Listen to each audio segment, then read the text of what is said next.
बंगाल शिक्षक भर्ती घोटालामा सर्वोच्च अदालतले शिक्षकहरूलाई ठूलो राहत दिँदै दिसम्बरसम्म काम गर्न पाउने बताएको छ। पश्चिम बंगाल शिक्षक भर्ती घोटाला मुद्दामा सर्वोच्च अदालतले आफ्नो आदेशमा केही छुट दिएको छ।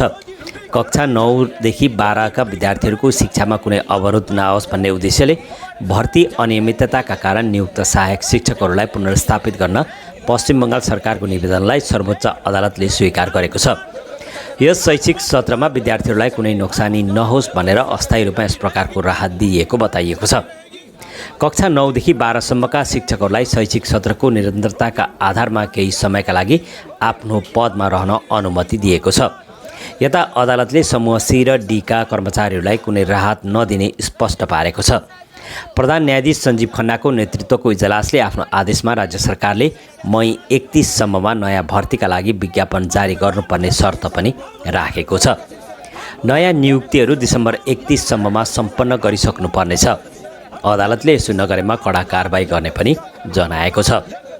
स्मरण गराइन्छ 3 अप्रिल 2025 को फैसलामा सर्वोच्च अदालतले पश्चिम बंगालका 25,000 भन्दा बढी शिक्षक र विद्यालय कर्मचारीहरूको नियुक्ति रद्द गरेको थियो।